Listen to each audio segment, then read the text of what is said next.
ومن أحسن قولا ممن دعا إلى الله وعمل صالحا وقال إنني من المسلمين. الحمد لله رب العالمين وصلى الله وسلم على نبينا محمد وعلى آله وصحبه اجمعین اما بعد. ساتھیو اور دوستو، دنیا کے عظیم درختوں میں سے ایک عظیم درخت کھجور کا درخت ہوتا ہے.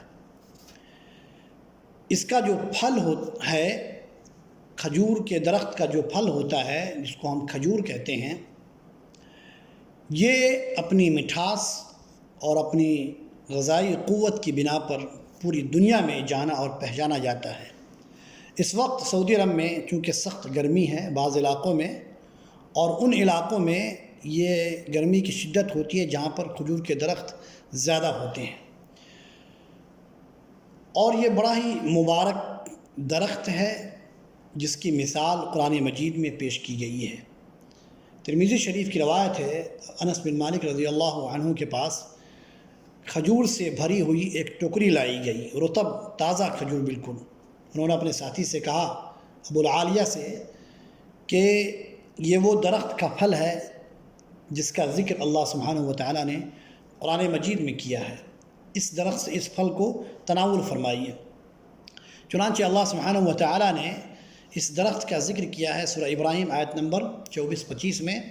الم تر کیف ضرب اللہ مثلا کلمۃ طیبۃ کشجرۃ طیبۃ اصلها ثابت وفرعها فی السماء تؤتی اکلها کل حین باذن ربها.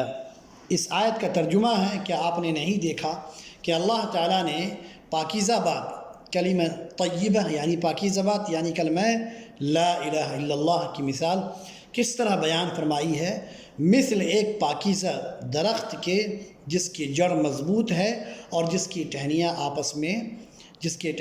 آسمان میں ہے، جو اپنے پروردگار کے حکم سے ہر وقت پھل لاتا ہے. اللہ سبحانہ وتعالی نے اس آیت کریمہ میں کلمہ طیبہ پاکیزہ کلمے کی مثال کھجور کے درخت سے دی ہے.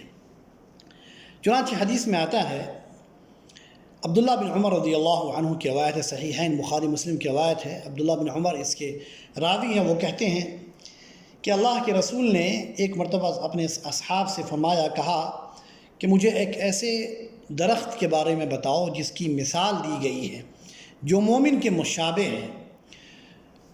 جو لوگ اس مجلس میں تھے سب سوچنے لگے کہ یہ درخت کون سا ہو سکتا ہے، اور اس مجلس میں بڑے بزرگ بھی تھے، ابو بکر، عمر وغیرہ، یہ سب لوگ تھے. عبداللہ بن عمر کہتے ہیں کہ میرے دل میں یہ بات آئی کہ یہ کھجور کا درخت ہے، لیکن میں خاموش رہا کیونکہ سب کے سب خاموش تھے. تو اللہ کے رسول نے فرمایا کہ وہ کھجور کا درخت ہے. ساتھیو اور دوستو، کلمہ لا الہ الا اللہ کی مثال کھجور کے درخت سے کیوں دی گئی ہے؟ یہ بھی کلمہ پاکیزہ ہے، اور قرآن مجید نے کھجور کے درخت کو بھی پاکیزہ کہا ہے، کشجرۃ طیبۃ. آخر دونوں کے درمیان مماثلت اور مشابہت کیا ہے؟ میں اس مختصر گفتگو میں آپ کے سامنے دونوں کے درمیان کی جو مشابہت ہے، جو مماثلت ہے، وہ آپ کے سامنے پیش کرنے کی کوشش کروں گا. سب سے پہلی چیز یہ ہے کہ اللہ سبحانہ وتعالی نے اس درخت کی جو صفت بیان کی ہے کہ یہ طیبہ شجرۃ پاکیزہ درخت ہے. یہ پاکیزہ درخت ہے. اللہ سبحانہ وتعالی نے اس درخت کے بارے میں کہا کہ یہ پاکیزہ درخت ہے، اور دنیا کے تمام درختوں میں سے یہ سب سے افضل درخت ہے. بالکل بے عین ہی ایک مومن بھی اپنے اخلاق، اپنے ایمان اور اپنے اعمال، اپنے احوال میں ہر وقت ہمیشہ پاکیزہ ہوتا ہے. اس کے سارے صفات ہمیشہ پاکیزہ ہوتے ہیں. تو درخت جس طرح پاکیزہ ہوتا ہے، ایک مومن کے اخلاق بھی، ایک مومن بھی اپنے اعمال میں، اپنے اخلاق میں، اپنے اقوال میں، اپنے حرکات میں، ہر صفات میں ایک مومن جو ہے ہمیشہ پاکیزہ ہوتا ہے.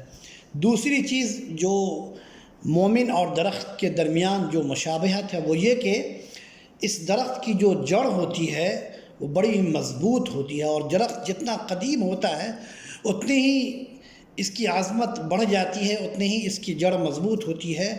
اسی طرح ایمان کی خوبی یہ ہے کہ جب وہ مومن کے دل میں آ جائے تو اسے مضبوط ہونا چاہیے، اسے مضبوط. اسی طرح مومن کے دل میں ایمان کو ہمیشہ مضبوط رہنا چاہیے اس درخت کی مانند. تیسری چیز ساتھیوں، اس درخت کی جو شاخیں ہیں وہ آسمان کو چھو رہے، لمبی لمبی شاخیں ہوتی ہیں. اسی طرح ساتھیوں ایمان کی بھی بہت ساری شاخیں ہیں، عبادات، معاملات، اس کے بعد وہ تمام چیزیں جن کے ذریعے آپ اللہ سبحانہ و تعالی کی نزدیکی اور اس کی قربت حاصل کرتے ہیں. یہ سارے ایمان کے فروعات ہیں، ایمان کی شاخیں ہیں. جس طرح کھجور کی شاخیں ہوتی ہیں اسی طرح ایمان کی بھی شاخیں ہیں. چوتھی چیز ساتھیوں، اللہ سبحانہ و تعالیٰ نے اس درخت کے بارے میں کہا کہ یہ ہر وقت پھل لاتا ہے اللہ سبحانہ و تعالیٰ کے حکم سے. ایک مومن کو بھی ایسا ہی ہونا چاہیے، اس کے اخلاق، اس کے اعمال، اس کا کردار ایسا ہونا چاہیے کہ ہر وقت ہمہ وقت کسی بھی انسان کو اس کے اخلاق سے، اس کی عبادت سے دوسروں کو فائدہ پہنچے. مومن تو یہ ہوتا ہے، مومن سے ہمیشہ بھلائی کی امید رکھی جا سکتی ہے. مومن وہ ہے جس کے شر سے دوسرے لوگ محفوظ ہوں. مومن وہ ہے جس سے ہمیشہ خیر کی امید کی جائے. اور حدیث میں بھی آتا ہے، طبرانی وغیرہ کی روایت ہے، اللہ کے رسول نے فرمایا مثل المؤمن مثل النخلہ، مومن کی مثال کھجور کے درخت کی مثال ہے کہ ما اخذت منها من شيء نفعك، کہ اس کھجور کے درخت سے جو کچھ بھی لوگے وہ تمہیں فائدہ پہنچائے گا.